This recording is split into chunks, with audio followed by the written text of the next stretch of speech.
Meadowlands. And this was originally aired on January 31st, 1999. And here we are back for another episode on The Sopranos on our rewatch, episode 4. And with this episode, we're really the ground running. It's The Sopranos.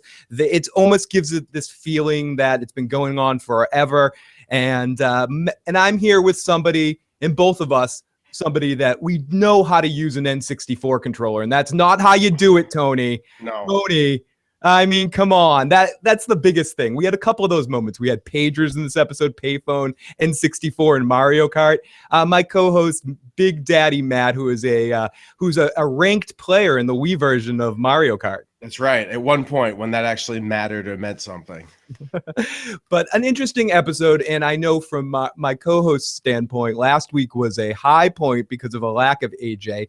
If anything, this was the most AJ we've gotten so far in this. Certainly young AJ. It's probably as much as I can handle. So yeah, and I would say, just as a general thing, that was probably the weak point of this episode. I think I liked everything else that happened in this episode. It furthered the plot really well, and I like how things are escalating with Junior and Tony. But the AJ stuff, I could have taken or leave. Oh, it was awful. It was awful. It was pretty awful. It was. But we're going to get into all of that. Guys, if this is your first time checking us out, please, if you're watching this later, share your comments in the comment section below about what you thought of The Sopranos. If you're with us live, join the live chat or on the chat wing that you can find in the description box below to get to our other chat room if you're having trouble with the YouTube system.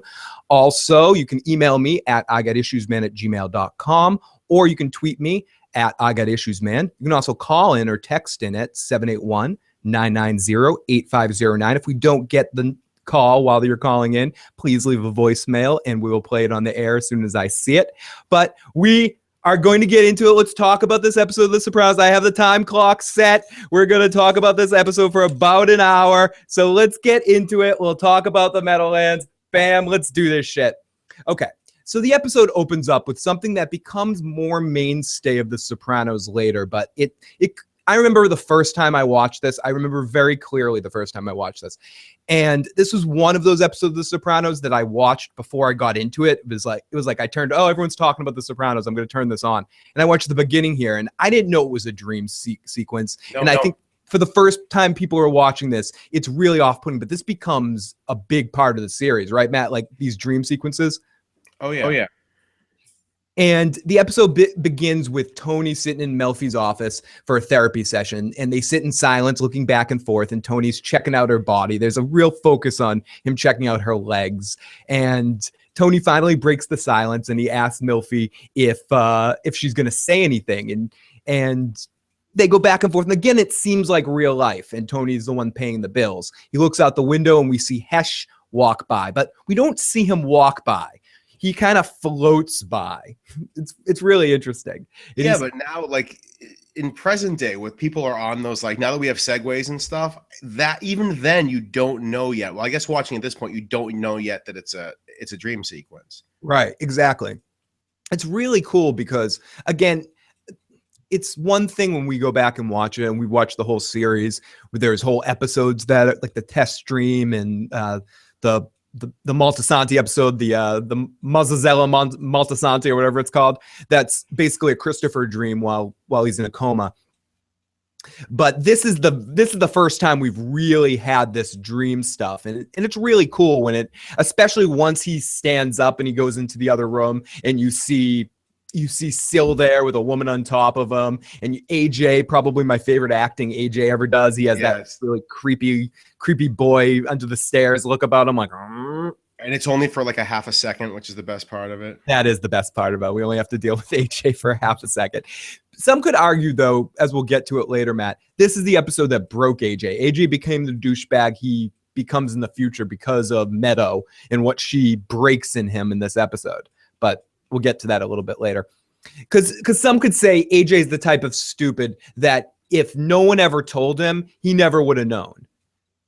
Like, whereas Meadow would investigate that. AJ, if no one told him that Tony was in the mafia, AJ, I don't think would have investigated or really given a shit about it. No, probably not. And he is so clueless. I want to say at the beginning of this though, I have to get this over with because we're going to be doing this. If we do it at this current rate, we're going to be doing this for about 4 years at this point. I do not find Lorraine Bracco attractive at all. I don't know.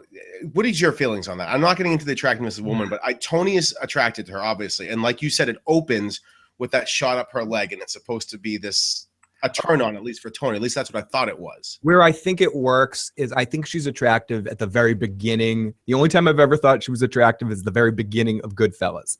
And I guess at the very beginning of The Sopranos, I still see it. When I think it doesn't work is when we get later in the series and Tony gets into the I want you, I need to have you stuff. Yeah. And then it doesn't play for me because at that point, I just don't buy it. Yeah, but that's like a power thing. Like she's a woman that's kind of in power over him. Like I've had that. We've all had that where there's some woman that it's just for whatever reason. She gets outside. If you didn't have your relationship with her, that you know her in the way and that she's almost like in control in some demented way, you wouldn't have that fascination with her. I get that. Are they trying to sell her as a sex symbol in this or not? I have no idea. I don't think so, right? I think from Tony's perspective, I think they're trying to sell that Tony is becoming sex obsessed with her and focusing on her legs and focusing on that. I don't think they're trying to sell her in that context. I don't think they're trying to sell any of the women on the show like that. Sans Adriana. I think she's supposed to come off as a very powerful, very strong, independent woman. And Tony finds that in the fact that she's Italian too. Like it becomes, okay, here's a good example of it. And you kind of hinted at this a second ago.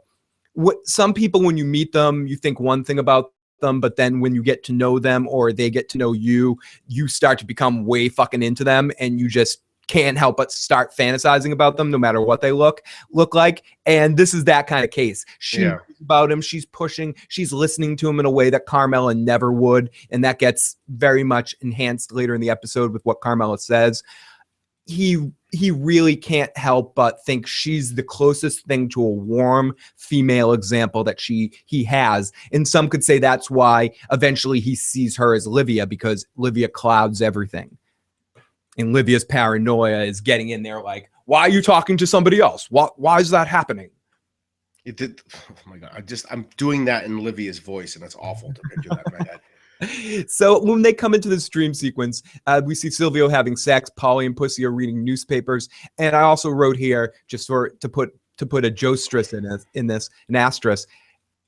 Even in Tony's dream right here, Pussy is kind of played off like he doesn't trust him. Pussy has a very weird attitude in his dream, and that's going to play later with, I think, an ingrained distrust that Tony might already, on some level, know what he discovers later, that something's wrong with Pussy. And I want to believe that the show planted this early. There's a couple of other things with Pussy and Fish in the scene that I'll talk about that a bit later, though. So then we also go to see Dr. Melfi, and Dr. Melfi ends up being Livia, but then Tony turns around and sees Jackie Aprio laying down in the hospital bed smoking a cigarette, and he tells him he smells the rain coming. Yeah, the thunderstorms he mentions. The thunderstorms. Can you smell it? And then Tony asks Melfi, what are you doing to me? What are you doing to me? And then he turns around and suddenly it's the face of Livia, and he falls backwards in a panic attack in the dream, and he wakes up. Crazy part, and something that we could sit here for the whole hour and look into this dream and analyze this dream. I got stuck between analysis and analyze. Analyze the dream and really look into what it all means, what his opinions of Polly, what his opinions of everybody in that dream are. But really, she's starting to push on some important issues, and he's feeling pressed in by all kinds of things, especially his mother is the biggest of the problems, how that all keeps interfering with him getting better. What was with Sil in the sex, though? That was like so. I mean, it's very much a dream sequence that people have. You have weird things like that. I didn't get the Sil sex thing. I think because Tony associates Sil with positive things, and looks to and sees Sil in that context, and it's like Herman's head or some shit when you have different people representing things inside your mind. Sil represents the part of Tony that's the joy, and Pussy represents the part that's looking at things really negatively or critically, and Polly's just like, fuck this, fuck that, fuck this, fuck that. And Richie is on that deeper level. Jackie. I'm sorry, I did it again. Thank you, Matt. And Jackie on that deeper level is the mysticism or is the magic. He looks up to Jackie. And Olivia is the real shrink, the person that takes his balls and fucking with his mind. Because Milfy isn't fucking with his mind and blah, blah, blah, blah, blah. Okay, so we hear the alarm ring. We come back in and we hear an alarm ringing in the background. It's Tony. It was only a dream. He's in a motel room with Arena, and he's like, it's all right, it's all right. I love her, she's awesome, especially at the beginning, where she's just like, I don't give a fuck you, and she starts basically cursing at him in Russian and mumbles. And then here we go, it's Wario time. Tony is AJ is playing the N64. Tony comes back and he's playing Mario Kart in his living room. Tony comes in and says that AJ has school tomorrow. And AJ is just like, I got a high score in my blah, blah, blah. And he challenges him to a race. And then they both play the game of Mario Kart. And ultimately, Tony gets his ass kicked at first. And also, AJ ends up losing the second time because Tony blocks his face and all that. But the important thing to talk about in this scene, Matt, as we hinted at the beginning, what the fuck was going on with the use of the N64 controller? It was awful. At first, I was like... I had totally forgotten that they were playing on a 64. I was trying to place the time period in my mind when it would have happened. Because it's got to be a 64. It can't be a what was the one after that? What was after the 64? GameCube. The GameCube. It can't be that. And then I saw the controls and I got all excited. And I almost want to go into the other room and get the N64 controller to do a show and tell here. Yeah. But that's for another day. That's for another day. Yeah, we'll bring that next week. I'll make sure I write that in my notes. To bring the what high score was he going for? I guess there was like the Ghost. I don't even remember what the hell that game was all about. Like how you play one player in that, because we always played with 4 people. I mean, there's a Grand Prix mode that you can play, but it would be harder for another player to just jump in really quickly. And also another thing that didn't quite make sense, the way AJ resetted the game and how quickly it came. Yeah, what the hell was that all about? It doesn't work like that. Yeah, he goes on. He's like, reset. Let's start another game. I understand that they didn't want to edit in him fucking with Nintendo and just waiting loading time, but it was kind of unbelievable. And for people here that don't know this, and a few times a year, me, Phil, and a few other friends, Joe, and a couple other guys get together and actually play Nintendo 64 still. Yeah, we bust out the old of our life. That's the only reason we're getting into it this much. I know it's like, why the hell do these two guys care about that? Yeah, we play in Mario Kart's one of the games we play that in Smash Brothers. We bust out the old N64. So this was very personal for me. And I remember at the time too, this is one of those little things that gets talked about a lot through history. And you've seen a lot of the notes and a lot of the other people's analysis that I was reading about this episode. It's just funny how many people reference this and reference the N64 controller and how Tony he's like holding it. Like if this is the N64 controller and you're supposed to hold it like this or do whatever, he's like holding it with one hand. Oh, yeah. Going like this. He's like, this thing doesn't stare correctly. You're not playing the Wii. He's playing it like the Wii controller. And then he's like button mashing afterwards, just putting his hands on it. It's such garbage. You button mash in Mario Kart? Okay. So after this scene, we go to the Christopher and Adriana. And at the beginning, when I said, we're full-fledged Sopranos now, there's a couple of other firsts. We'll get to a couple other firsts here and there as things happen. But really, the relationships are all set up here. Adriana's Adriana. This is her coming out party episode where she's truly herself. She's not in a big chunk of it, but this is her character. All the way through, it's her character. She talks exactly like her. She acts exactly like her. Her relationship with Meadow and everyone else is exactly the way that it should be.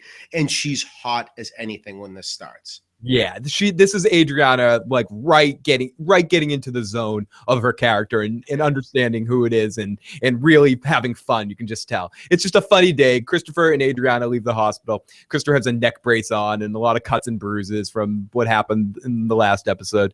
He's just looking really scared and he's wondering where Adriana parked. And she's like, "Don't worry, no one followed me. Don't worry." And he's like, you wouldn't be smart enough if you wouldn't know if someone did. And she's like, wait, stop being paranoid. No one's following you. And then she starts to mock him and point out places where Tony could be hiding. Is that Tony Soprano behind the bush? Is he going to pop out and shoot you? Is that Tony Soprano over there? And for people that may have not seen the episode, at this point here, Tony doesn't know who's after him. He doesn't know he thinks that Tony wants to kill him because he sold crystal meth to to Meadow. to He has Meadow. no idea who it is that did this to him. He's actually assumes it's Tony. That's who he thinks it is. He has no idea that this was Junior and Mikey that did this to him. Exactly. At this point, and he even says that he goes, I don't know. I don't know who did this. I don't even know if it's Tony that's after me. Yeah. And Adriana says, you gave his daughter Crystal. What do you think? And he's like, I'm not even sure if she knows that, which this connects. We talked about this last week too. This connects to next week's episode, College, where we see Meadow and Tony go away, and it's like the completion of this story. After this point, I don't think we ever hear about this again. And I want to say after next week and after this episode, this is really the end of the whole Meadow and Christopher relationship. At this point, I think pretty soon after this, and I'm forgetting and I'm jumping ahead, but pretty soon after this, I think Christopher becomes maid. It's coming up pretty soon, or at least gets more responsibility, and then he ends up getting shot. Like a whole bunch of shit happens, and then they sort of lose contact. So Christopher ends up just saying, what the fuck? Oh, I forgot to mention, I'm sorry. Adriana leads up to, okay, Christopher, I have a question. Forget it. You don't want to hear about it. And he's like, what? Tell me, what the fuck? Tell me. She's like, no. It's the classic couple argument. No, tell me. No, that's not worth it. Tell me. You can tell me. You can say anything. Well, the doctor said you did number 2 in your pants. Was that true? And Christopher just freaks the fuck out. He's like, what the fuck? Fuck this. He's like, I'm going. Can we just go to Brendan's and score some shit and be done with this? It's just a good touch. It's a good little element, a good part of the story, and that connects. I mean, we smell it. We hear it last week where the guys go, ooh, but the way she says it with, oh, number 2, that's what I mean when she's in the zone of her character. And I think besides Tony and Carmela, they're the next most important couple in this, as a couple where you know both of them at any point. I don't think there's another couple that you know both. They're the next most important couple in this, as a couple where you know both of them at any point. I don't think there's another couple that you know both sides as well as you know those two. No, and I would say that, okay, it's hard not to say that Carmela's not number 2 in the show. If you would rank the Sopranos actors or characters in order of importance, I would say Tony's clearly number 1.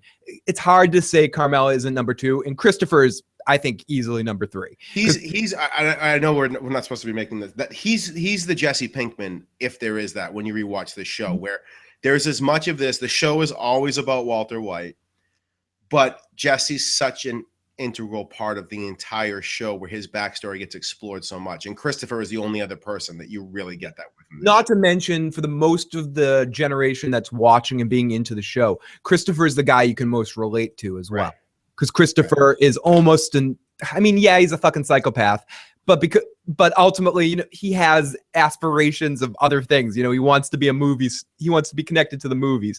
He wants to be a movie star. He wants to make movies. He wants to be famous. Yeah, and most of the people watching it were his age. They relate to him. Tony's an older guy. Tony's like watching some old mobster movie, and that's what the guy's like, where Christopher's a young kid that people can relate to. He did drugs. He's doing drugs. He's doing stuff that, he's into the music the kids are into now. And oh my God, that awful band she's into later. Oh God, we'll get to that. That's awful. Sam, just joining after my class. What's up, you guys? Not much. Welcome to joining us. We're talking about the episode Meadowlands of The Sopranos, episode 4 of season 1. And we're at the point where Christopher and Adriana are arriving at Brendan Filoni's house. They knock on the door, but Filoni doesn't answer. Christopher's like, oh, you're not locking your fucking door? And Adriana they let themselves in. Adriana just, I gotta go number 2. That I forgot to mention that too. Adriana, the number 2 thing comes back with Adriana in a big way in a later season. We'll hold on to that when we talk about that at the end of the year. I mean, next 5 years, as Matt said. So Adriana says she needs to use the restroom, and she heads straight to the bathroom. She walks in and she screams at Brendan Filoni is dead in the bathtub. All the blood had drained out of him and kind of filled the bathtub. I remember at the time watching this for the first time being grossed out. I was like, oh, this is sick. And partially because of that fly sound effect. Did you notice that? They had like buzzing fly. Bzz, fucking gross. And I don't know how long it was. It was like 2 days or something. It was in there. I have no idea. Maybe just 24 hours. I think maybe just the night before because if Christopher was in the hospital from what happened to him, it was probably just 24 hours. And I also like a little touch as Christopher's walking in there. He shouts out to Brendan like bragging. It took 3 nurses to pull me down at the hospital. He's such a little shit. Oh, he's such a shit in the whole episode. I get so annoyed with him later on, but. Yeah. At what point do you really start to feel for Chris, or was Chris always someone who kind of annoyed you? No, that's the thing. In hindsight, I remember looking back and thinking how much I liked him throughout the show is more than almost any of the other characters. But in this episode here, he's completely unlikable. Yeah. When he keeps bothering Tony at the end. I don't know how Tony didn't kick the shit out of him at the Bing. He's lucky the man he loved died. Yeah, a man I love died today. Rationalization to let Christopher get away with this shit. That's really what it is. Okay, so let's get back into it. So here we go. AJ round 2. AJ round 3, actually. We had the brief second in the dream sequence, too. Ding, ding, ding. And also in the scene, we have to make reference to there's both a payphone and a sighting and a pager. Now, Matt has experience in schools. Matt, do payphones in schools exist anymore? Oh, God, no. They don't exist. When I very first started teaching 15 years ago, there was one left, and that's been gone for 10 years now, at least. So payphone in school, which used to be like, just again, not we do this a lot, but to connect to like when we were growing up, payphones in schools were a big deal. Like in using that payphone and knowing where it was and being able to go, it was very integral to the day's activities and a lot of other things that were important to what you were doing for the weekend. Some people need to maybe go get concert tickets and order it on the payphone without people seeing you, sneak out of classes to go use the phone. Lots of shit like that going on. And also pager sightings. This was in the era of the pager. And so AJ and another boy. Do you know I have to explain to my students how pagers work? They have no idea. And that's only like 10, 15 years ago. They have no idea how they even work or what it is. And they're blown away by it. So Sam says, I never liked Brendan. Me neither. Really. And I think Christopher became a better character once Brendan was gone. Oh, yeah. And that's the thing. Brendan was easy to kill. I don't think they ever planned on having him around. He was so, dispensable from the very beginning. I think we talked about this a lot in the first episode, but the parallels second episode, the parallels between Mikey and Brendan. And The Sopranos does this a lot, and also other shows and other movies have done this a lot.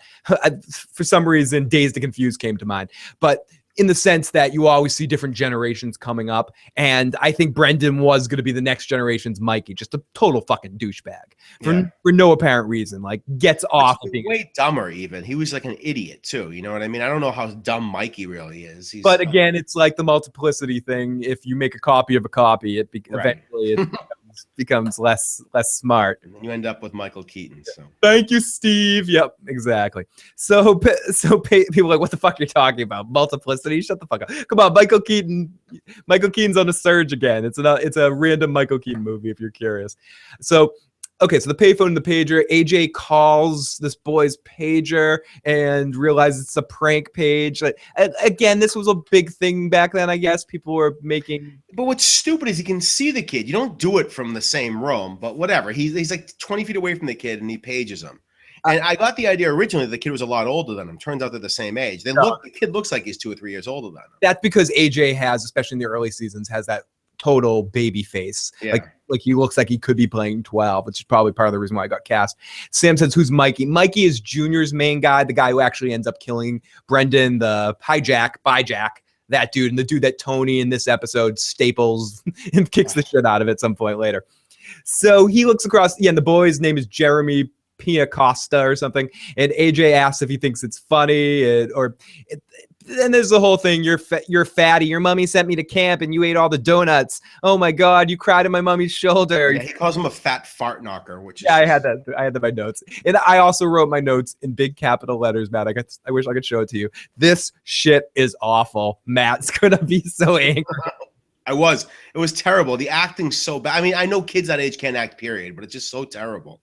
I also think it was a time where directors were easier on kids to get good performances out of them. I think if The Sopranos was on now, you would have cast a better actor to play AJ. I think you would have spent more time and more care in those characters if you were going to spend this time on them. And it's just, I think AJ and Meadow were probably in some ways, maybe less so Meadow, but AJ was probably an afterthought casting. They're just like, maybe I have to look. Again, we're talking about they cast him for the pilot. You can't change him after the pilot. So like he was in it when they were still trying to shop it for a movie, you know? Yeah. No, and I mean, you could change it, but it's harder to change the actual family in a show like The Sopranos. I mean, you could change here and there certain characters, but someone, just to do the HBO example, something like Game of Thrones was originally shot. The pilot of that show was shot with a different Daenerys, in a different Catelyn Stark, and then they just reshot around those characters. They did the Back to the Future thing where they kind of just shot on weird coverage angles to just make it seem like, and people Back to the Future thing, there was another actor originally in Back to the Future named Eric Stoltz, and they ended up taking a lot of the reaction shots of the other actors and just shot that around. Michael J. Fox, and a lot of times was acting against nobody, and they were just filming it at weird angles to make it work so they wouldn't waste money on the footage. So it can be done, but it would be tough with someone like AJ. And I think at first, I think he was getting a lot of I think at the time when I looked back at like reviews and stuff, a lot of people were saying he was charming and funny, and they liked hearing him say, where's my fucking... Because they don't know what it's like when he sets the leaves on fire with his car, you know? That's my fucking ZD, no shit like that. Yeah. So then we go to the doctor's office, and Tony's walking down the hall when he spots Sylvia. So hold on, that ends with AJ and this kid getting into kind of a fight, like a mock fight. They take a couple swings at each other. Teacher breaks it up, and he says, like, well, I want a timeout or something stupid like that, and that's the end of it. Phil, that's not going to actually happen. Never. Right. Okay. Is this but again, okay, two things about this, Matt. There's would it happen now, and then would it happen in 1999? In 1999, would that be the reaction? Kids would get no demerits. They would just maybe at a certain school. Yeah, sure. Now, no fucking way, right? No fucking way. Both kids suspended. Oh, no. It's 2015. You can't get suspended because the parents come in. But that's a whole different story. We're not getting... Please, if we start on that, I'm just going to start throwing things. No, that's a different podcast altogether. That'll be a general topic, private podcast one day later. Okay, so then we go to the doctor's office with Tony's walking down the hall when he spots Silvio in the hallway leaving his dentist's office. And Silvio's such a friendly guy. I would love to be... Out of all these guys, if I could be an acquaintance of any of them, like someone where one of them frequented one of my shops, it would probably be Silvio. Silvio's just such a nice guy, it seems, to everyone around him, unless he has to be, unless he gets paid not to be. So it's Bobby Bacala's a nice guy, but he's not fun. Like, who wants to hang out with Bobby Bacala? Exactly. He's a derp. And where Silvio's like, hey, what's going on? What's going on? Polly will talk your ear off, and if you say the wrong thing, beat the shit out of you. So, come by the Bing. No, come by sometime. Okay. He's a really nice guy. And Sam wants to know, how does AJ not know that something's fishy after the events of the first fight? You mean about that? No, that this kid would want to not fight him because of Tony Soprano stuff. I think AJ is just so blissfully ignorant of everything. I think he's probably through the entire series, one of the most ignorant people ever. And in the sense of, what's that old saying? A person with a small person with a little bit of knowledge, or a lot of knowledge, is very dangerous. AJ is someone that takes facts, and I look to that scene with him and Meadow later on where he's trying to argue philosophy, and he's completely misquoting it and saying it all over the place. He's an idiot. And at least Tony may do shit like that, but Tony's not an idiot. Tony has street smarts. AJ never could have that. He's just not possible. He's Fredo. He's fucking Fredo. For Godfather references. All right, but first of all, one of the biggest differences why he never has street smarts is Tony sheltered him completely from his entire life. Well, Tony didn't want him into this either. Tony didn't want him to get into the family business at any point. But also, the thing with him not having any idea of it is when you grow up when you're a kid, because I've gone back and looked at like own things with my parents when I was a kid, particularly my father. You just assume what your parents are doing is normal. You have no idea that it's out of the realm. Your parents seem infallible when you're a little kid. They're pains in the asses, but you think that whatever they do is normal. Okay. That's why kids grow up and end up becoming their parents at some point, because they think that's just normal. He wouldn't have any idea what it's like to grow up in any other family. So if he assumes his family is just normal, he assumes that's how it's supposed to be. He has no idea that that's what his dad does. I totally buy that. Matt, I have students in Lynn all the time that are like that. Matt, 100% I agree with you in the sense that even things that, I was doing like football cards and shit like that I was dealing with when my mother was doing like football cards and have me sell them to like the kids in school and shit like that. And I didn't think there was anything wrong with it until someone goes, dude, you realize you're fucking doing gambling. And so, and I'm like, what? This is a game. What the fuck are you talking about? Gambling? You know, it's like the BoJack Horseman. I'm like, what? No, it's very true. Sometimes you don't realize you need other people to tell you what's going on is different than what, because you or you need to grow up and see that, oh, wait a minute, other people aren't like this. That's why conditioning works. Yeah. So basically this scene with Silvio, we see Silvio coming out of a dentist's office and Tony freaks out and he goes into some other dude's office and just kind of scrunches down. The guy's like, excuse me. And Tony just ignores him and goes through. Then in this next, there's a lot of, in this episode, two things, AJ scenes and Melfi and Tony scenes. We this whole scene between him and Melfi, we'll just kind of zip through this. They basically just have he's nervous about her. He gets into this whole thing because Syl's right there. He gets extra paranoid about people finding out that if anyone finds out that he's talking to a therapist, it could be very bad for him and her, and he knows this. He hasn't transmitted to her. She thinks he's just being narcissistic, and she says, "I thought we made some real progress on your narcissism," which is a great line. Yeah, it really is a great line, and she's funny. She's getting more comfortable with him. It's important. He also just had that weird dream about her, so he's also nervous because not only is he running into him there, but he thinks, "What are you doing to me?" He's having these weird dreams where she's messing with his head, and he has no idea what's going on. Absolutely. Can't stay, but please let me know when the Star Trek show is coming on. Bye. See you soon, Farcloud. Thank you so much. And actually, very, very soon, there's going to be some Star Trek reviews coming up with another YouTuber. I'm going to be doing a review of In the Pale Moonlight, a Deep Space Nine episode coming up very soon. I just have to figure out the scheduling, so look out for that pretty soon as well. With Enchantment of Eternity, if anyone is familiar with the dude from that channel. So here we go. Let's continue. So Tony starts asking her about her life. Who do you trust? And so on and so forth. And, she's trying to be professional. And she says, I plead the fifth, right? Isn't that what she says to him? Yeah, I'm not sure if and he goes, how cute. Yeah. That's cute. She's like, I didn't mean that. And she just keeps going, and also we get that Livia taught him why is it important, like taught him one important thing. It's basically just we get better scenes with the two of them later, so I just kind of want to skip over this. All right. Skip through that. Okay, so then we go to the school where Hunter and Meadow, we get a little bit of the continuation of last episode with Hunter and Meadow standing outside waiting for a bus, and Adriana approaches them and is like, come on, come with me, Christopher needs you. And Meadow wonders what's going on, and she gets dragged into the car. And immediately when she gets dragged into the car, well, first Hunter sticks her head in and is like, did you tell Brendan about me? And I've actually found Hunter really charming in that moment. I was laughing. And Christopher just lays into her. What happened? What did you do? What the fuck? And just starts shaking her and screaming at her. And in her defense, she fights him right back. She's not freaked out by it. She's just like, what the fuck? Are you stupid? You think I'd tell my dad that you sold me crystal meth? Right. And he would beat me. He would beat me up. I don't think that he'd beat her up, but she wants to play that card. And then she pulls the whole, I hate being a soprano. I hate who I am. And Christopher says, don't ever hate who you are. That's blasphemy. Yeah. Wise words from Christopher Moltisanti. So Christopher tells Meadow everything's serious, and then she's all freaked out a little bit, but not total. She's just kind of upset, like, what the fuck? What'd you do to me? You're my cousin Chris. And then he goes, I'll do what we did when we were younger. I'll bring you to get a happy. That was so awkward and weird. And especially with Adriana's reaction, she just turns to him and goes, where are we? Right.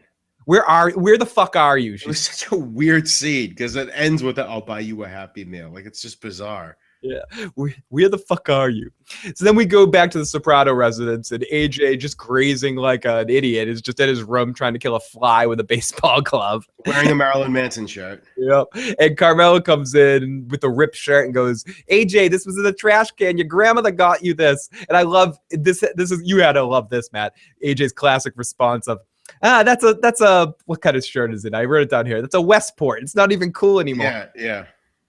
So Carmel's like, fuck this. And she presses and what happens, and he tells her about the fight, and he stays really kind of quiet about it. And then she goes, fine, I'll just call his mother. And then AJ stands up. He's like, no, please don't call your mother. And I'll pay for the shirt. I'll replace the shirt. Yeah, Carmela wants the $40 for the shirt. Right. But Carmela is ultimately going to give him $40 just to get her car washed because she's going to pay for it anyways. She just wants to make him do it. And he's like, I'll wash your car. And she goes, you never do it. He's like, I'll totally do it. He's going to do a shit ass job. And I want to say in a later episode, we see him actually washing the car. So she tells him it's going to be the $40, and he just looks. I think they're trying to tell us that AJ's pissed, but the actor doesn't really pull it off right there. He just kind of gives this like look, but he's supposed to be playing angry, I think. So then we get a really awesome scene with Tony and Livia at the retirement community. And Tony tells Livia that he brought her some macaroons. And at first she seems really excited, but then she's like, I can't let him know that I'm happy, and goes, too sweet. And he's like, these are your favorites. You love these. And she wants. So he's like, the activity director is organizing a trip to the city, and do you want to go? And she's like, I don't want to. I don't like her, and I don't like the people here, and those people in the city. What does she say? She goes, they're throwing babies out the window. And he's like, you're always with the babies out the window. Like, that's a regular thing she says about him. They should have had a Eric Clapton song playing in the background. No, I'm horrible. Too soon? No, it's like no, not soon enough. Not soon enough. So Olivia's just, and she also says, oh yeah, grown men soiling themselves, and that Gianni and babies out the windows. Always with the baby. You're always with the babies out the window. So Tony notes that Livia's always thinking this way. He says that he should try to interact with some of the nice gents around here or something like that. He's trying to get his mom laid. That's pretty disgusting. And Livia asks why he even cares. Out of sight, out of mind. Tony says he doesn't think like that. Livia says, her classic Livia line, I wish God would take me now. Yeah. And the scene's shot great too. They're both just sitting in this beautiful couch, this beautiful sofa underneath the painting, but it's just the way they're framed both in there is amazing. Yeah, Matt, you can't say that enough about Soprano episodes when they're good. Some could say that, I mean, they have a lot of throwaway shots sometimes, but then when you get a shot like this, like they kept going out to that two shot of the two of them sitting on the bench together and then focusing in on each one of them, and it just looked really awesome. The seat that they were in, the big bench, was really cool looking too. It was just a really well set up scene. Good, very good point. So Livia tells Tony, I don't care. Or he goes, should I leave the macaroons? And Livia's like, I don't care. And Tony grabs the macaroons and leaves. So then outside we hear. No, she says to him, she goes, leave. She goes, put some out for the crazy people, and like point, and he pours some onto the table. Oh, he like dumps. He does that like Tony dump, and he goes dump. And then he goes outside with the rest of them. And we'll go quick in here. We meet Kevin McAllister's dad from Home Alone, who's taking a leak in the bushes of the home. I forget this guy's name. I do too. I have no idea what it is. Macazan or something like that. Macazan or it's something. Let's call him Mac for now, and we'll try to work in his name. He's almost like a caricature of what a person would really be like in real life. I realize I really don't like him this time around. It's like too fake. Like no one would really be that much of a weird degenerate. I believe this guy a lot more when he's playing the nice dad from Home Alone than in this guy. I agree. He takes me out of it a little bit because he's playing there. Not to get too down this silly road of like when you're acting, you don't play drunk, you don't play a deadbeat, you just are a deadbeat. It's like he's playing a deadbeat, and you just come on, slick back your hair. You're not this guy. And oh, Mr. Tough Guy. I mean, I think it's a better scene. That it would have been a better scene with like the guy that played Terminator 2, T-1000, or with the guy that plays Death in the Bill and Ted's movies, or the villain of Die Hard 2, whatever his name is. There's certain actors I could have seen play this part a little bit better, but whatever. It's so he basically, it's a complaint. They have a whole back and forth, and Tony just treats this guy like dog shit. I noticed this, and this is something that my cousin Craig and I used to talk about a lot with the series, how shitty Tony treats this guy in some situations. We'll talk about it more when it becomes relevant to the plot later on. But Tony has a couple of potential situations where he could have shown this guy a little bit of kindness, and this guy wouldn't have ended up going splat on the ground somewhere. Tony helped this guy along his path to suicide. If I would say Tony never was friendly to this guy, even when this guy helps Tony out. I mean, I know he's kind of a shit heel, but I don't know. I think this guy's been driven. I think we're supposed to believe that this character's been driven to this because everyone treats him like shit. But whatever. So Tony pays him some money to spy on Melfi and gets in. Right, and I think so what's the deal with their relationship? He owes him money for gambling or something. Is that what this comes from? Like degenerate gambler, and a degenerate period.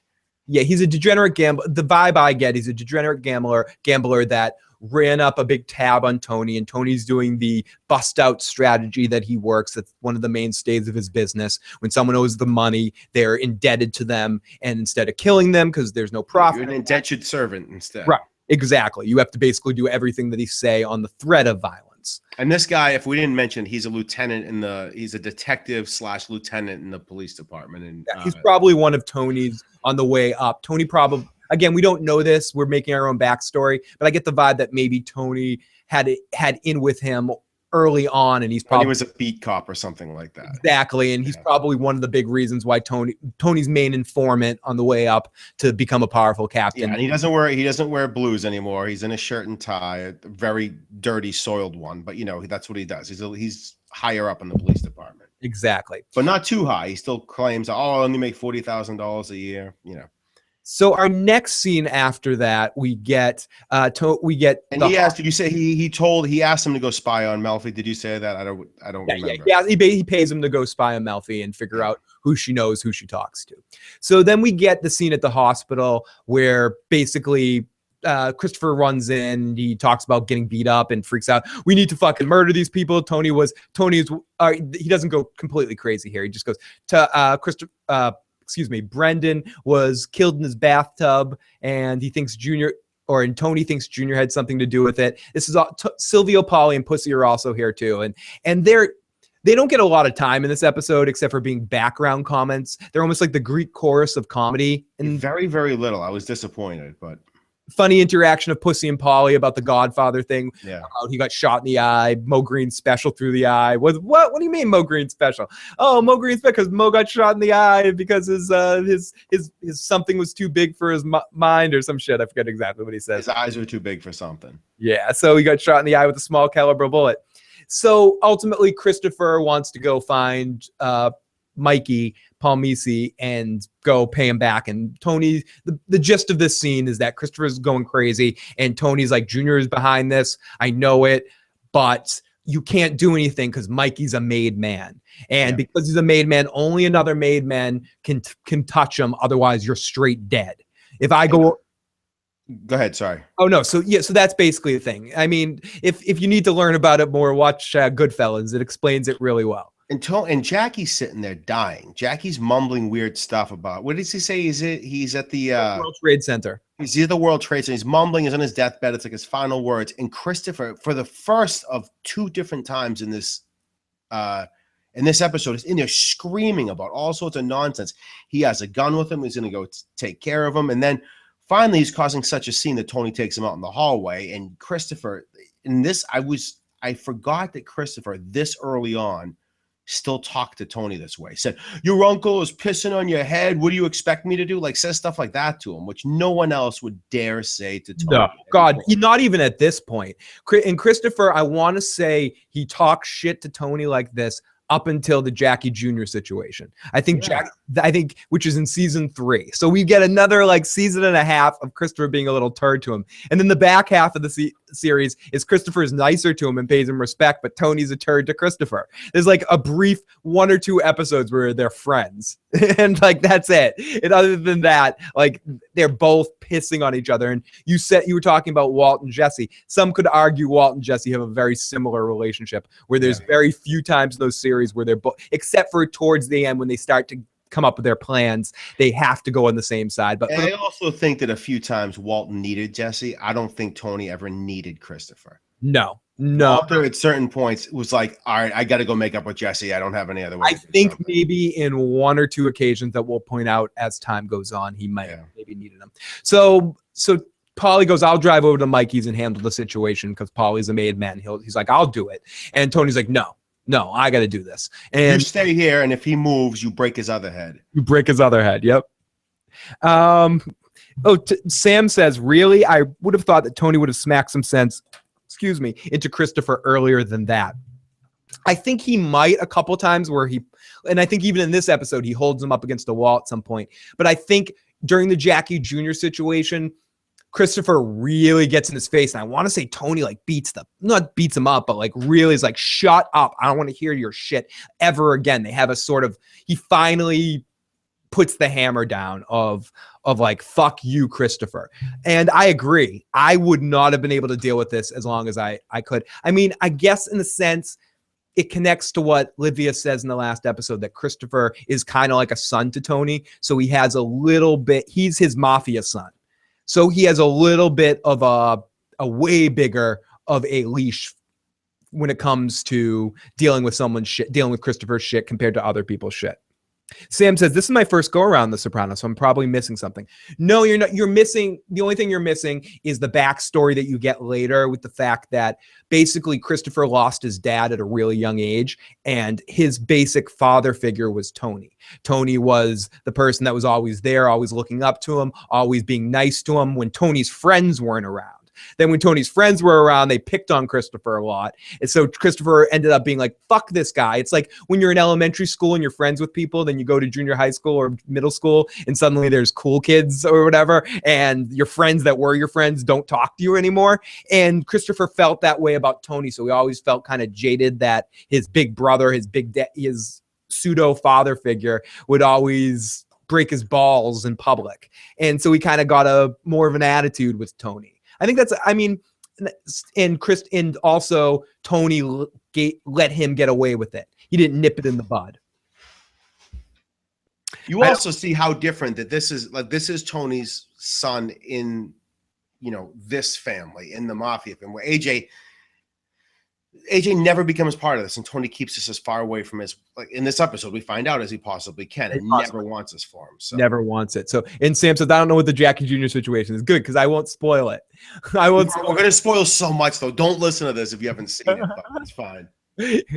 I know. I mean, we'll try to keep a couple of things under wraps, but yes, we apologize. This is full spoilers territory. So Tony goes out to Mikey's car and he beats the shit out of it. Or before he goes down there, he grabs a staple gun, and then he goes down there and he beats the shit out of him, punches Mikey repeatedly until it kind of cold cocks him too. Both him and Christopher use a similar tactic in this episode where they avoid a fair fight, even though they probably win the fight anyway. And he like cold cocks Mikey while he's coming out of the car, and then use the staple gun to staple. Oh, your suit's all messed up, and starts stapling the gun, like stapling the suit right into Mikey. It was amazing. Yeah, and stapling the ticket onto him. It's overdue. And you could just see Tony finding so much enjoyment out of the moment. So then Tony immediately goes right over to Junior. And this is a very tense scene, especially the first time you watch it. Watching it later, it's so tense. He walks in, I'm like, oh my God, what's going to happen? And I've already seen the show. It's fine. I like Phil from Game of Thrones, but I know the rules of spoiler territory from old episodes. Okay, Sam, we just don't want to ruin any of your experience watching the series if you're enjoying it. So, but yes, it's a lot of tension. And Junior is in his territory. He's eating dumpy little like coffee shop he hangs out in, or whatever it is, a diner. Did you hear the story about the Chinese Godfather? He made an offer he couldn't understand. Is Junior's joke. Tony confronts Junior and asks him. And there's this one guy standing in the back, this one like bouncer dude that's just like looking at Tony the whole time like he wants some and waiting to kick to have us poke at Tony. So Junior tells Tony that you could have said hello. And Tony says, the only reason I'm right here is because he loves and respects him. And Junior's like, that's bullshit. You're not paying me respect. You're fucking put your mother in a nursing home, blah, blah, blah. No, I was shocked he called him out for that right there. That was crazy. I'm shocked Tony didn't react like harsher to that. Tony reacts really calm in this movie. He's like, okay, listen, Junior, because he knows he's in a bad situation. He knows he's not armed. He's not anything. And he knows Jackie's about to die. And that, he knows this is coming. Exactly. Tony also, I forgot to mention, makes a point to tell Junior he's not armed. He's like, I'm not armed. I don't have anything on me here. I didn't come in here heavy. And And it's just interesting how Junior just berates him, uses this opportunity to just fuck with him from beginning to end. I'm surprised he didn't pull out you're not a varsity athlete here. It was like full on Junior here. And Junior just like, yeah, we killed Filoni. He just admits it freely. Yep, we did that. And Christopher, we gave him a high colonic and made him shit himself. But now he works for me. And Tony's like, dude, are you serious? Are you really? Can't we just talk anymore? And he goes, I stick out my hand to you in peace, and this is what you do. You knock it away. And Tony's like, what the shit is going on here? He just doesn't understand the situation. He's like, this is a load of shit. What is going on? I don't blame Junior for any of this. Them repeatedly, them going back and getting the truck a second time when they knew it was Junior's is out of control. I don't blame Junior for finally reacting. Oh, no, not at all. In a weird way, in a weird way, even though he's an asshole, you may be right, Walter, but you're an asshole. Mikey is correct about the message that Junior needs to send here. Yeah. Ultimately, on some level, he can't let Christopher and Brendan are being turds, ultimately.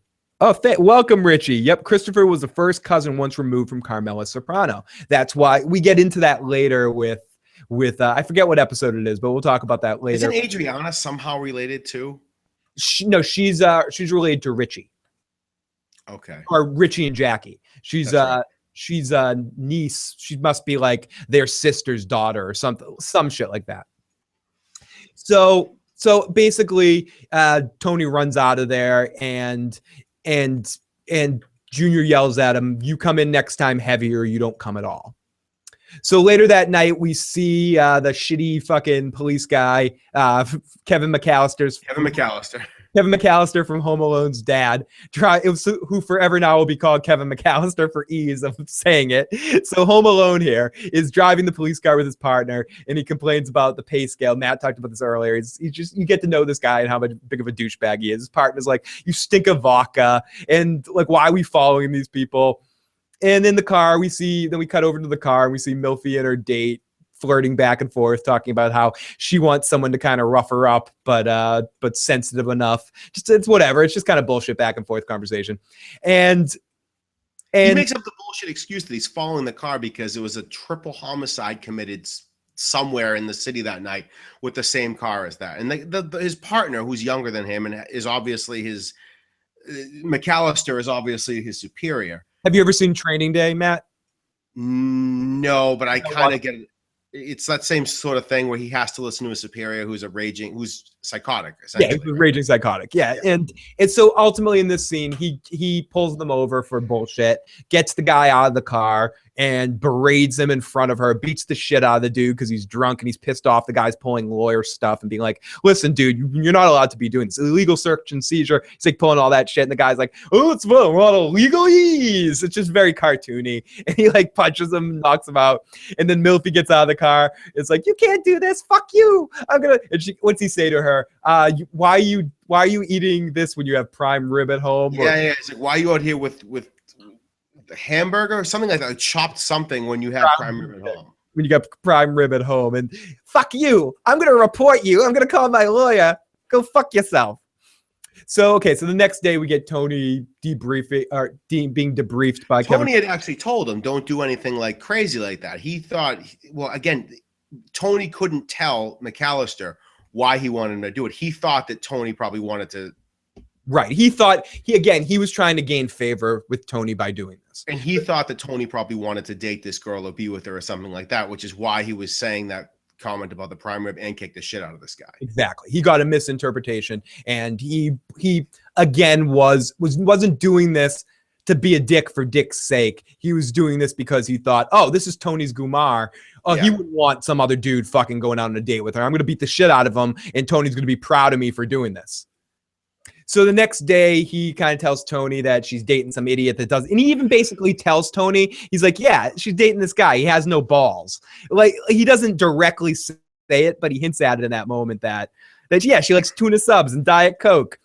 And the big thing to come out of this is we hear about a character that we meet later. We find out the name of her therapist, who ends up being Elliot. Yeah, one of my favorite. or it leads to one of my favorite Soprano lines ever on the series. I have a few of them. Junior falling in the Soprano when he goes, "Sister's cunt." And when Milfy and him are in an argument for whatever reason that I won't spoil, that she yells at him, "Elliot, you smug cocksucker, Elliot." And that's a line that, again, Craig, my cousin Craig, and I, we say back to forth to each other a lot. "You smug cocksucker, fuck you." No, "Fuck you, Elliot, you smug cocksucker. Fuck you." And Sam says, "Yeah, this whole scene was just RoboCop cartoon on overload. Yeah, it was very cartoon like, and I think it's cartoon like because Kevin McAllister from Home Alone's dad isn't believable to me because I associate him with Home Alone in other type movies, and that he's like in Disney movies. He's like one of those kind of guys that pop. Yeah. So seeing him play even an angry drunk cop, I just don't completely buy. It's just tough for me. Get Christopher Maloney to do this part, or I don't know, somebody else that in the HBO. And for the most part, a lot of people wanted to be part of this show. It's like, obviously we have the unfortunateness of Tony Blundetto later on, which was a terrible casting job. But with the exception of 3 or 4 different characters, they do a good job of getting people in the roles that you believe. This was one of the worst. Yeah. Oh, absolutely. I agree 100%, Matt. I mean, Joey Pants is a well-known actor. Maybe not so much before that, but people knew him. But he owns Ralphie to no end. You know what I mean? Even though people know him from other things. Exactly. From being Cypher, for being in Memento, or whatever else he was in. So later that night, Tony is sitting down with all the captains of his crew, and they're basically talking about what to do when Jackie dies and about what to do about the Junior situation. We get to learn a little bit of information here about all the different captains. What's the big, like the fat kind of stocky guy's name? There's Larry Boy, which we know who Larry is the guy that smokes the cigars. There's Jimmy Larry, I think is his name. I'm mispronouncing his last name. I think he's Jimmy. And Ray is the older dude. Right. Okay. So they all have a laugh about Tony stapling the suit to Mikey, talking about how much of a douchebag Mikey is, talking about how him and Junior might end up having to go to war, and there hasn't been a war since the Colombo incident. They also talk about how Tony's already instinctively trying to do what he does with Junior later in the episode with who's he trying to push with what's his name with I'm sorry, I'm blank. With Ray. He's trying to push her. He's like, "Ray, you're the guy that should take charge." And Ray's like, I have a son that's sick, and yada yada yada. Ray, who's someone I want to talk about, we'll talk about a lot through the series, especially towards the end of the series, that would have played into later stuff. But an interesting character, and these captains are very interesting in the sense that they never really play too big of a role in the entire series. But there's several moments where we go back to these guys, and I don't want to spoil certain events, but they never really play as much as you would think they would. And this is really one of the most we actually hear from them. Yeah, because Tony sits around talking to him like he would be talking to Syl and Puss and his other guys. They're just around shooting shit, talking shop, like whatever it is that they'd be doing in there. And so you always think they're going to be bigger later on, and they never are. Exactly. So ultimately in this discussion, they come to the terms with Tony. It's inevitable. You have to be the boss. You're smarter, you're younger, you have all the skills in place. You're the one. You and Junior are going to have to fight this out. Okay, so here we go. Let's get this. And they do say though that Tony, the one concern they have is that Junior has New York behind him. Yes. And they say Junior's living in a different age, that uncle of yours. Living in a different age, no, that's not the alarm. I know. I fucked with the alarm a little bit. So at the school, we see AJ with the candy bar out of the vending machine. Of course, AJ's getting a candy bar out of the vending machine. Oh, also, since we talked about this before, Matt, vending machines in schools, does that exist nowadays in 2000? Not with candy. Not since Michelle Obama made sure there's no more candy in the schools like that. They sell Rice Krispie treats at lunch. They are whole wheat Rice Krispie treats now. No more sodas either, right? No. There is like a Gatorade. It's not even Gatorade though. It's like sugar-free Gatorade or water you can buy in lunchrooms. Oh, that's just bad tasting. I know, and that's not healthy either. But it's part of the low-calorie Michelle Obama special. The food's actually gotten a little bit better, but no one wants a whole wheat Pop-Tart, but that's what they sell. Okay, so let's get into this scene, which there's not too much important to say here, but AJ gets a candy bar at a vending machine. Him and Jeremy Panacosta, they kind of talk back and forth about the bullshit about the fight. And the important thing I think to remember out of this, just to back up Matt's point of how much of an evil douchebag AJ is, what do we find out that's important in this scene? That AJ likes to blow up frogs with M80s. That's and they laugh about it. I remember when we blew up those frogs with M80s. Yeah, that's great. And then they fight like 2 seconds later. It's a really weirdly acted scene. Yeah, like they're good. First, they're reminiscing and they're good friends, and then it turns into him punching AJ in the face and giving him a bloody nose. It's crazy. Sam says there's some vending machines in my law school, but I don't think elementary schools have that stuff anymore. Yeah, they couldn't take that stuff out of colleges. The only way I got through, and I'm sure it's like 1,000 billion trillion times. Oh my God, you're in law school? That's fucking crazy. I couldn't imagine taking that bar exam. I know someone that took it. That's holy shit. I took both Matt and I both took the real estate exam, which is like 1/10 of the bar exam. And that was hard enough. I was like, holy shit, fuck this test. Matt probably passed the first time, but it took me a couple. I did pass the first time, partially because this 15 to 20% of it's just math questions. So it was easy. Yeah, see, that was difficult for me. So, and I think the bar exam, like 1/100th of the bar exam is like the real estate exam. Yeah. Like it's part of it too. Anyways, so at the school, AJ gets a candy bar and gets his ass kicked. So they get into a fight that ends up getting broken up by a bunch of again, and this all buzz. This was the only thing that was very school-like, which seemed rang true to me. The fight got brought up, and he's like, "I won." No, you didn't win. It was a tie. Let's settle this after school, because the after school thing, both Matt and I have, like meet you outside after school at the flagpole. Down at the bus stop in middle school. Yeah, that stuff was very true, and that stuff absolutely happened. It was like something would flare up in school, and you'd be like, "Okay, we can't do this here. Meet after school," and then you'd show up there, and there'd be a gang of kids in a circle getting ready to watch you fight, and everyone had the spots down at Muskrat. And it was all that stupid bullshit where the fight didn't happen for the first 15 minutes till it finally happened. Yeah, people just walked, and it was like, "Are you guys gonna fight? Are you guys gonna fight?" It's just so true to life. And they're going to fight in the pit after school tomorrow. So this is a really funny scene that we get into at the gardening shop. Tony is trying to buy something to save his garden from bugs from Scarface from Half Baked. He's like, "Yeah, it's the kid from Half Baked. It's amazing." Yeah, it's Scarface. And from Weeds, which I never watched, but I know my wife. Fuck you. You're cool. Fuck you. So he tries to buy DDT. He's like, "Going back, give me the DDT." And then he spots, and this is Tony to a fucking T. Doesn't listen to, we talked about this last week, doesn't listen to one word this guy says and just knows what he wants to say. "Oh, I recognize you. You have a vowel at the end of your name. Hey, let's get the boys together." And this guy who knows what happened with the fight is just like, "Hey, Tony, our kids aren't friends anymore." And Tony's like holding an axe too. And the guy's and the guy looks at it and sees the axe. It's kind of a funny setup. I definitely like it. And it's just a cool little balance of showing how Tony doesn't know her last name or anything like that. Tony goes, or first name, he says. So about his wife, right? Isn't that who he's talking about? Yeah, something. Yeah, he calls her. I'll have Carmela call so and so. We'll get the boys. We'll cook up some hot dogs. Like, actually, her name is Mary. I don't know if I don't give a shit what her name is. Let's cook up some dogs.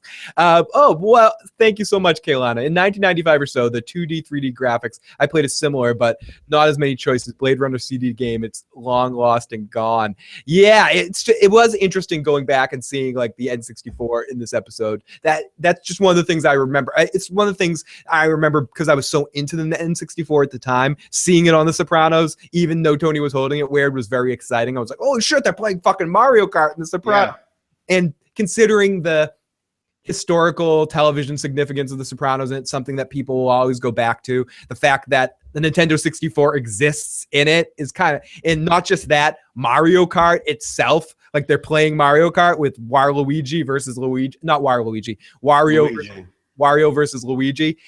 You actually see them on screen. It's just kind of cool that it's actually Mario Kart. The other cool part of it was when they first started playing, like I said, I had no idea what system it was, because that's the thing about Mario Kart is it's same on so many thing.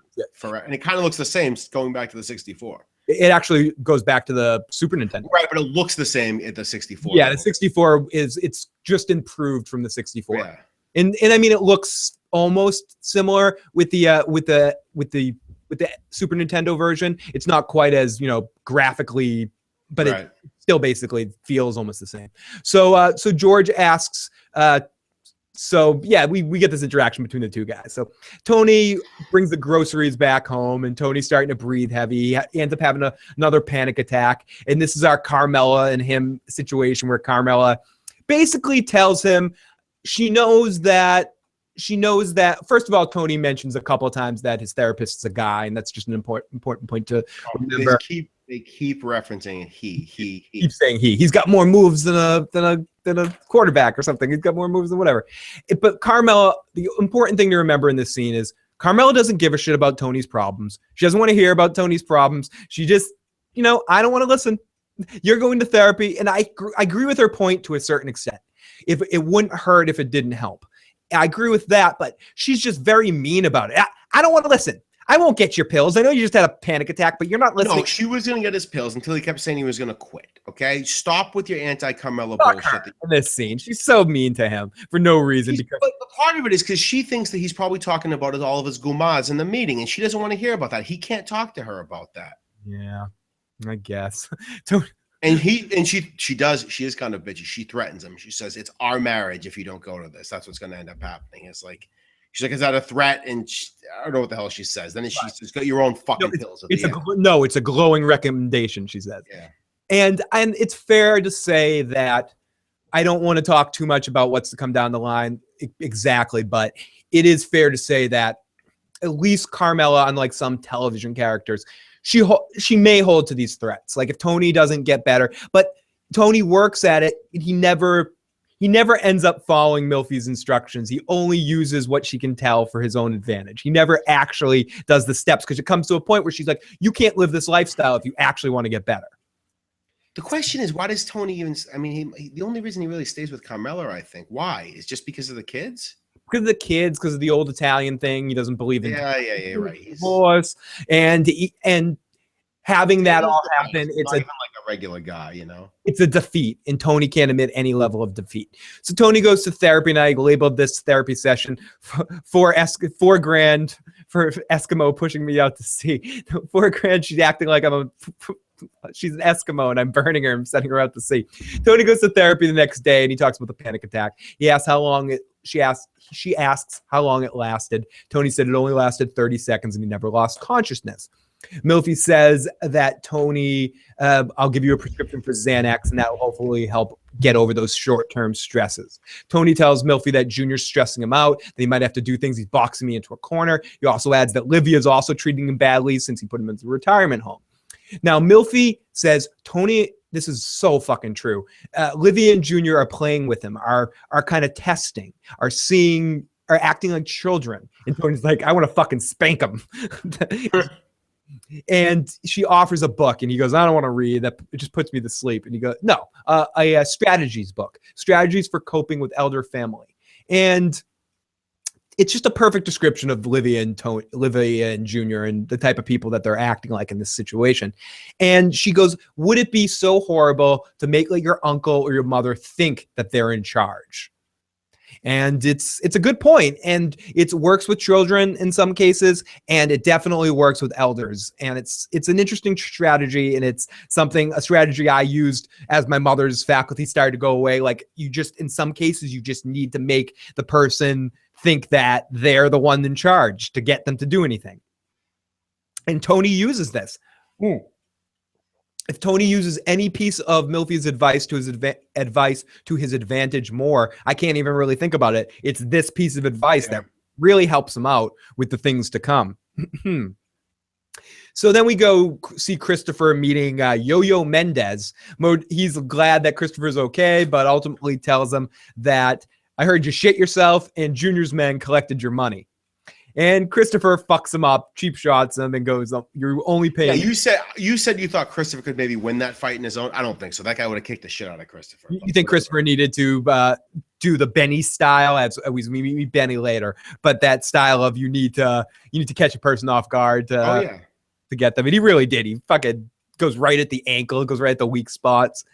Okay, so then we get to the pit fight with AJ, and so essentially what happened though before that is if you didn't, I'm assuming you saw the episode if you're listening to this, but Christopher, this is a guy that just kind of like he's like a local drug dealer, I'm guessing, right? Yeah, he's one of Christopher's corner guys. Yeah, so he just goes and works and like pays Christopher. I think he says, "Yeah, I gave my 10 points." Christopher, you know, there's no one I'd rather give my 10 points to than you. But Junior came and took it from me already. Right. Junior basically, because of the situation, has started taking Tony's corners, taking Tony's places that he runs businesses, and specifically with Christopher because because of the, he wants Christopher on his side. Ultimately, what comes later, where he goes, Christopher works for me now, or earlier, he said, like, I think he did it in terms of saying, oh, yep, I have all Christopher's stuff. You're coming over here working. That's probably was his game plan. It all fits into the same game plan. So as we go from that scene, we get to blah, blah, blah, blah, we're at the pit and AJ's about to fight. It's probably the scene I kind of like AJ a little bit. And the guy's like, oh, you want to eat a nature bar? He's just like, go fuck yourself. It's kind of a funny interaction. They're It's about such a weird middle school thing when everything someone says is awkward. Yeah. You want a nature bar? Like, who the hell says that, you know? Only in middle school does that happen. And ultimately, the fight doesn't happen because the kid shows up eventually and gives AJ the $40 and walks out. And AJ's like, or his buddy's like, AJ won. You're the best. And I forgot to mention a few seconds ago in a scene before, we got a Scud missile reference. I just wanted to mention that random of the times, the Scud missile reference. Yeah, random of the times too. When the kid gives him the $40, it's old 20s. It is old. You forget that like the Sopranos is that old that they still are old 20s because they look so weird when you see them now. You know what I mean? Like old 20s look really weird when you see them. Yeah, and one of the kids goes, "Yeah, he's real afraid of you," and AJ's like, "What's that mean?" So we cut over to the Bada Bing, where Tony's reading the book that Milfy told him. He's also taking the Xanax to calm his nerves. Tony looks up the news and television, and to his dismay, Jackie Jr. dies. One of the strippers does the whole John F. Kennedy thing, where I'll remember this day the rest of my life. And we also hear the name Eckerly DeMeo, which is the real Soprano, the leader of the Soprano family or the DeMeo family that is in prison, that Jackie was the acting boss from, which we never meet, which is one of the, I'll spoil, we never meet him. And it's a disappointment that there's never a moment where we go to prison, where someone goes to prison to see him. I think that could have been beneficial. Maybe he would have been in prison with, maybe one of our characters in the future goes to prison. And if that character goes to prison, it might have been cool to meet him. He went to the same prison. Yeah, but I think at this point here, Tony kind of like, he takes over. That guy's nothing after that. You know what I mean? It's not. And ultimately, when it comes down to it, I think when Tony Coos Jr. at some point, or if that happens, and Tony totally takes over, when a Soprano takes over. I think he does that. He basically severs ties. It becomes the Soprano family and not the DeMeo family anymore. And I think even when we get newscasts later, they call it the Soprano family. There's very little mention of the old man after the first season. So maybe when like Feach LaMotta shows up, he mentions the old man. I could be having that memory, but I could be incorrect. Well, Bobby Bacala's dad, like one of those guys. Yeah, one of those dudes might mention him. So the newscast reports that Jackie Aprio Richie Aprio was in jail, and he was really sad that his brother, Jackie Aprio Sr., was died. And Tony starts freaking out. He's like, they didn't tell me I was just there. They told me he wasn't going to go today. And all the men kind of toast over his death. And it's kind of it's him, it's Sil, it's Puss, it's Polly. It's those four guys. Him and his boys have like a shot. Dun dun dun dun dun dun dun dun dun dun. Christopher runs in to be an asshole, and this from what you were saying from the beginning of the show. I can only imagine, Matt, that Christopher was pissing you off. He comes in, DevCon 4. What is it? This is the end of God. This is the end of Scarface. Bazookas under the arm. Say hello. This is like the most poignant moment for these other four guys losing a very, very good friend of theirs, and Christopher runs in, screaming about how Junior has taken over his corner like any of this matters. I'm shocked Paulie didn't just knock him out at this point. Especially and I missed this the first several times I saw this, but picked it up this time. Christopher, because I was reading the script, Christopher knows what happened too. They come in and go, Christopher, not. He goes, I know. Like his first line in the scene is, I know what happened, but besides that, Junior's taking over. It's not like he isn't aware of it. I think there's later in the series when a character dies and someone's yelling like that and they haven't heard that the other person died.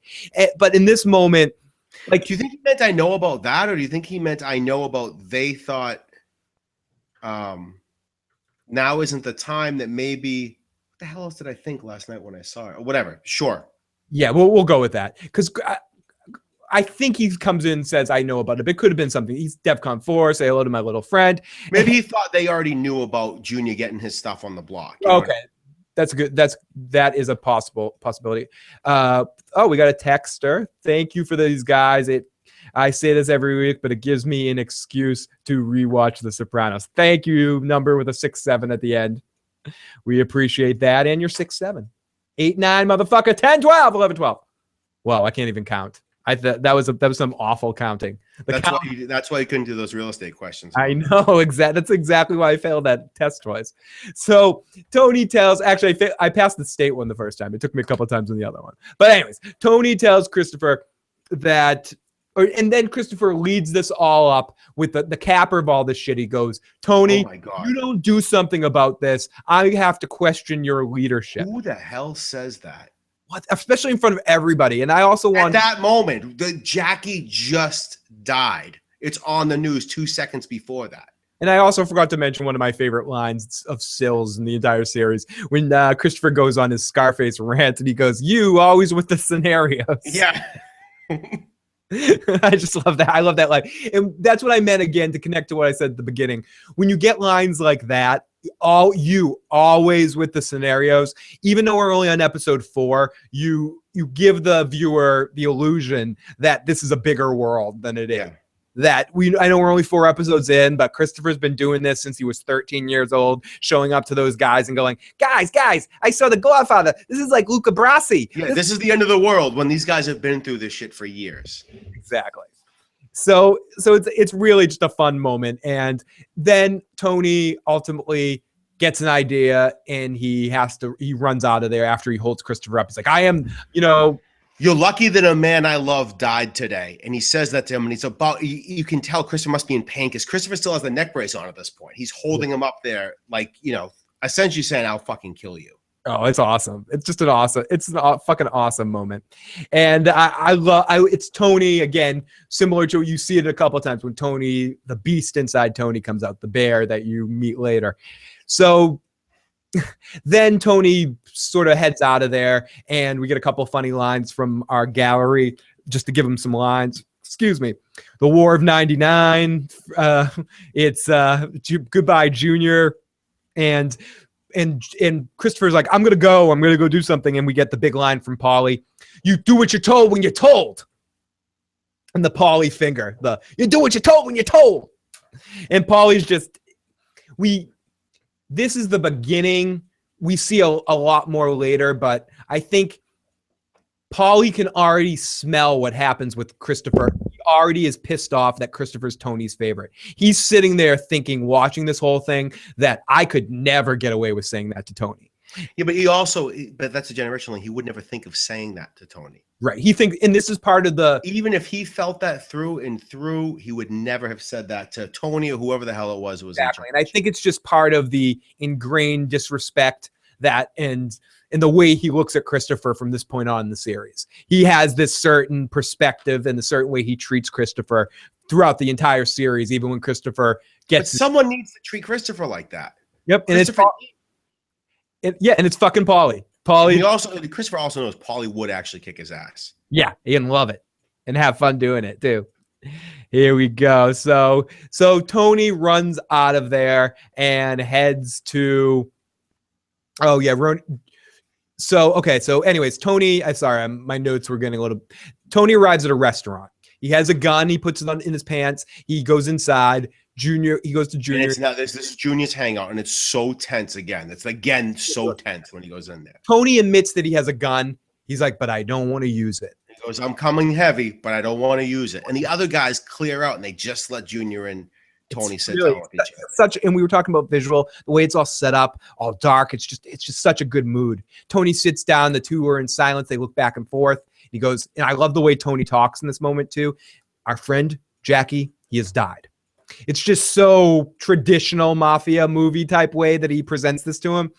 And Junior's just like, it's crazy that he felt it was that, like at that moment, he had to go talk to him right then. Like he just died. He knew stuff was boiling to a head. He goes, I have to go do this right now. yeah. And it was a smart plan. And it was, what do you think? Do you think he got that aha moment in the seat? And I think he did, in the seat and the therapy session with Milfy. Like, he's like, aha. Or reading the book, he kind of came to the aha moment. Or at that moment, did he just know that's what he had to go in there and do? Because he didn't know Jackie was going to die that day. He didn't know Christopher was going to come running in there telling him that had happened. So I don't know. I don't know how well he had planned this out, but it turned out to be brilliant, 10 minutes later when they're talking. I also didn't think about this completely, but he also had a Xanax, and I'm sure that he took a Xanax to the bar to calm himself down at the Bing right before he looks at the news. And I don't care how big a guy Tony is and how much stuff he can handle. You take a Xanax and you take a shot right afterwards, you're going to be mellow. You're going to be like, whoa. So Tony just sort of like focused, and maybe that definitely helped him in that moment with Junior when talking to him to be very calm and clear. And he says, he leads it up. He basically... They were just talking about war, though. That's why I don't get this. He did nothing to say that they weren't going to go to war or have this huge problem when he was just with his guys at the Bing 10 minutes before this. This is an ongoing theme in The Sopranos, too, where Tony lets his guys debate stuff, but ultimately makes his own decision, doesn't tell anybody about it until he makes it. And Tony goes there, tells Junior, a lot of people have been waiting to take the reins for a while. Junior thinks he's talking about himself. He thinks it's going to be a different kind of conversation. Because the Soprano family has been looking to get control for a long time. Yep. Has waiting for some time to step up. Thank you, Matt. And Tony says, if Junior wants the position, it's yours. And Junior's like, what? You can just see Junior's face like, huh? And he goes, are you serious? And Tony's like, yeah. And then immediately Junior, whoops, there we go. We're almost done. Yeah, we're almost done anyways. It's fine. Immediately, stop running alarm. Immediately, Junior's like, wait a second. I love you. Come here. You had me for a second. And he immediately embraces him. And Tony grabs him and then prick out. You think I'd mess with this guy? Publicly, he yells that out a couple times. Then he grabs Junior and he basically fucking threatens him.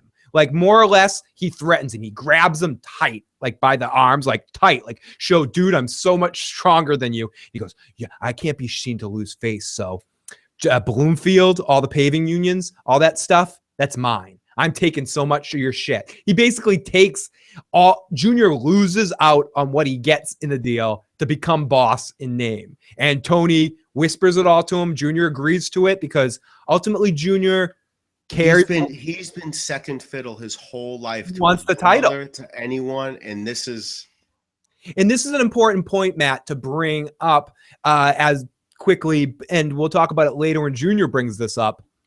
Junior's not an idiot, and he's never played as an idiot. I think Junior is fully aware of what Tony's doing here, partially because Tony just straight out says it. And there's a couple of times where Tony kind of hints out the real situation. Maybe because, but he goes and kills Brandon, and then he goes and takes over Christopher's stuff. I think he thinks that Tony's maybe giving this to him. You don't think he thinks that maybe it's because he's showing muscle that Tony's giving it to him there? Choosing to believe that, but I want to believe on some level he knows that Tony's fucking with him. Maybe because I'm a Junior fanboy. Like, I want to believe that Junior's smarter than he is.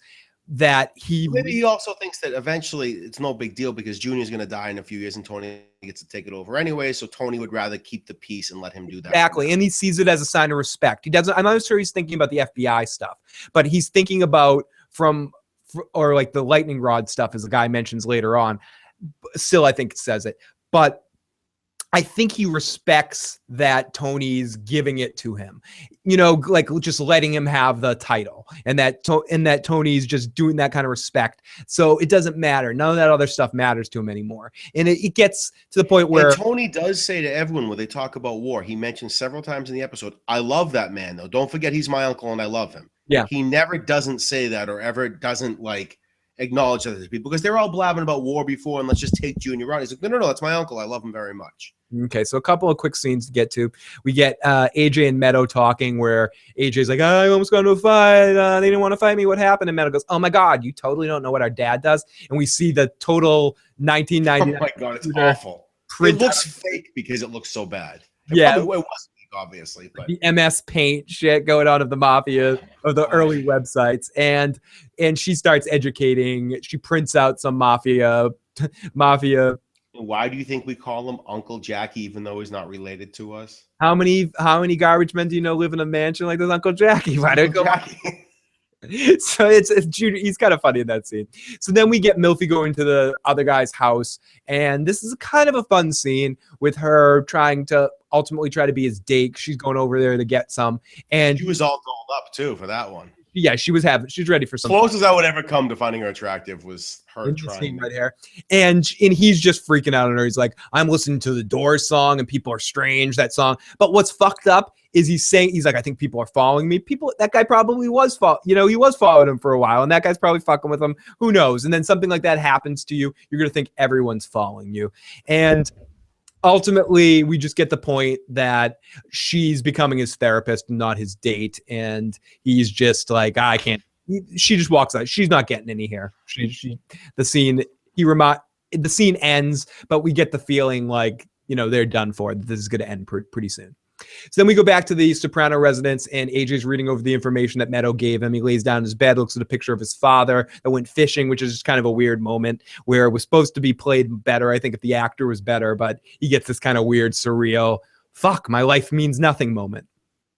So the next day, Tony is telling Milfy, it's funny. At this point here, they're stuck with AJ. They can't kill him off now. They can't kill him off now. They're stuck with him. They can, no matter how hard we try, Matt, they can't kill him off. So how hard he tries, they can't kill him off. Yeah. This is an interesting scene for a couple of reasons, this next scene with Milfy and Tony, because this is probably the most familiar she ever gets with Tony. When it really comes down to it, she's not herself in the scene. Tony's like, your voice is tight. Tony starts the story off like he's talking about the first person I killed. The first dead body I saw was when I was 15. It was a man murdered, clipped by somebody. And he's like, what? You're not listening? You're not finding this awesome? And she's like, I'm sorry. I'm distracted. And then she tells him the story about the cop. But she's like, I'm closeted. The other night, a cop attacked my friend, and Tony immediately knows who it was and is like, because McAllister never told Tony that's what he had done, that he beat him up. No, he didn't tell him. And Tony's like, there was some fucking idiot, And Tony's like, I'm sorry. And she's like, no, I'm sorry. We need to be focusing on you. Is the Xanax helping? He's like, oh yeah, it's helping a lot of great. Everything's really helping. And yeah, and Tony, you could just see just stewing about what he's going to do to this fuck for what he did. So then the episode ends on Jackie Aprio's funeral. Silvio takes the time to ask Tony why Junior's been made acting boss. Tony says to Silvio, Junior's content. Look at him, how he's happy as a pig of shit. He says, everyone knows that everyone's going to know I make the decisions in the mafia. He doesn't know what we kicked up to Jackie. We can kick anything we fucking want to him. And then one of the other guys is like, what about the money? Oh, don't worry about that. Tony says, look, he's a happy camper. And look at those people. Look at those two people. And one of them goes, the line about Junior, we got to keep him in line. And he goes, keep him in line? I love that guy. I'm his favorite nephew. And then look at those two. They were in World War II, like he says about them sitting over this. He does have respect for his mother and Junior. Yeah, he does. He has respect for that generation when it really comes down to it. At least in lip service, he does. And then we also see the FBI get pointed out to Tony, and he's like, turn around so they can get a good fucking picture. And Meadow, we get the classic sister to a brother, like, na boo boo, I told you so, as AJ realizes that his life is shit. And that is the end of our episode. We're going to a couple of little points and references here. We've got, and then we'll close up the episode. When Corrado says the line, I sit here like patience on a monument, that is actually a line from Shakespeare's Twelfth Night. And that's where that came from. When Tony sits with Jackie at the hospital, what kind of God? It's what kind of god would do this to a man? That's a key existential question that haunts the entire series. So connections to future episodes, and I can thank the wiki for some of this stuff. When Jackie says the fish is in my pocket, there's a big quick cut to big pussy. Now, it's impossible to say if that without certainty that this was done on purpose, but season 2 finale does strongly suggest an association with pussy and fish. Wait, that sounded wrong. But pussy, Bump, and Sarah. So Elliot, Milfy's therapist, is mentioned by the McAllister, Detective McAllister, but we don't meet him till later in the series. We also learn that Ray's kid suffers from MS. Later in the series, we learn a lot more about Ray's agenda because of this. We also meet Jeremy Piacosta's dad, who runs in fear of Tony. We also see him again in season 3. Corrado Soprano repeats the Shakespearean line, I sit here like patience on a monument, in the episode Pyomai in season 4. Now, a couple of the songs. I thought the song at the very end of the episode was a Mazzy Star song. I thought was a really awesome tune. Now, the slow haunting song that plays over Jackie's funeral bridge is Lockdown Bridge. Connects the bridge with down, whatever. That's a stupid one. This is the first appearance of, his name is Vin McKazin. Is the character. Who McAllister? McAllister. So Vin McAllister. So we're gonna so that McAllister from now on. It's close to fuck enough. The writer of this episode, or the first episode directed by John Patterson, who would go on to helm the second most Soprano episodes in the series, a total of 13, for which he received 2 Emmy nominations. Patterson died at the age of 64, but whatever. And not whatever, we feel bad for him, but I didn't mean to read that. I don't mean whatever. I feel bad for his family and friends. In one scene, you can hear the voice of a character from The Night Stalkers, which is a show that David Chase worked on. They put a clip of one of his old shows. And it's the first of 9 appearances of a newswoman who's on the television. First appearance died, Jackie Aprio Sr. The Meadowlands is a wetland area in northern New Jersey where Christopher identifies as the place where his mock's execution played. A couple of quick other things. Mario Kart, we mentioned this before. There's a reference to the Dave Clark 5. Yes, it was in one of the conversations. It was in the captain's. Yeah, when they're talking about the war or something like that, that's going to happen. Exactly. We also get Tony congratulating Junior and becoming boss. He says I should call Bill Parcells and give this guy a tryout. Yeah, he's busting his balls. Yep.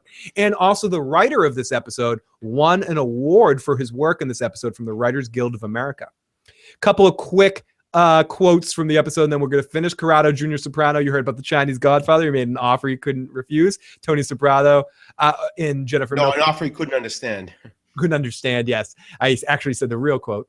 Tony, I've been having second thoughts about what? This whole thing, this whole arrangement. Security. I mean, I come here, I tell you things. I don't know how safe it is. I understand your concerns, but as I told you, ground rules. As long as I don't hear anything incriminating. You don't fucking get it. Being here incriminates me. Someone sees me, tells somebody else, all of a sudden, I'm a celebrity. I thought we went to work. I thought we've been working on your... You made some real progress on your narcissism. This is Scarface. Final scene. Bazookas in each arm. Say hello to my little friend. Always with the scenarios. And why are you screaming, Mikey, when Tony is stapling Mikey? Free alterations. Tony screaming at him. So I guess that's a good... Any final points on this episode, Matt? No, we're going to try to rank it or not? Yeah, let's do it. I mean, ultimately, this ranking stuff, the important thing that we remember from the end is we're getting to the point. Our goal by the end is to say what our favorite or what we think and get to a consensus between the two of us of the best episode of the season. I would say that this is the second best episode that we've seen so far. It's not as good as 3 for me. I'd say the second one's the worst one for me. No, you liked the second one. Wasn't the second one the one you liked? I think as of right now, well, the second one's the one you really like. That's the one that opens with the shot of them all sitting in the back of. The second one's I really like. So the second one's my favorite one. This is my second favorite one. Then the first one, and then last week's. Yeah, and I have I'm flipped on the third and the first one. I like this one, then the second one, then the third one. So this one is your favorite one so far? No, I'm sorry. I like the second one first for the same things, but this is a really good episode. This is a really good episode. This even with all the AJ stuff, this feels. We said that about the second one. We said that feels like The Sopranos, but then this one really feels like The Sopranos. Exactly. This feels like we're going full speed. The dream sequence, which is such a big part of this later on. Absolutely. So this is a good place to end. We will be back hopefully next week. Or is next week Thanksgiving? It's the night before Thanksgiving, so. Yeah, so we'll talk about that. We'll either be back next week or we'll keep the 2-week thing. Yeah, we keep saying it's going to be every week, and it's been every other week so far, except for once. So right. We'll try to do every week, but next week's being Thanksgiving, that Wednesday, we'll see where each one of us are going to be and how all that stuff pans out. So, guys, thank you so much for joining us and checking out the Sopranos recap. Whenever you are, please share your thoughts in the comment section below. You can also subscribe to our podcast. You can find the link to that to the feed in the description box below as well. You can email me at IGotIssuesMan. You can find Matt on Google Plus for Big Daddy Matt on Google Plus. You can call and leave voicemails if you would like at 781-990-8509. You can also check out issuesprogram.com to see all the thank you so much for that share. Thank you. I just got a tweet. Thank you. We love bringing it to you. We appreciate your love for the show. Thank you, Sam.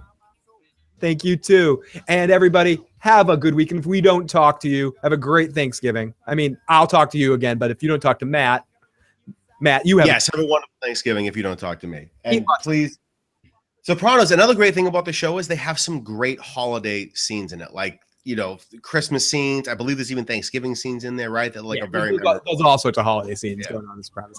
So I'm really, really excited to continue on this Soprano rewatch. Lots of fun stuff coming up on the channel in the next week. We've got The Walking Dead second to last episode also coming up sometime in the next 2 weeks. Hopefully sometime this week will be a Deep Space Nine recap episode.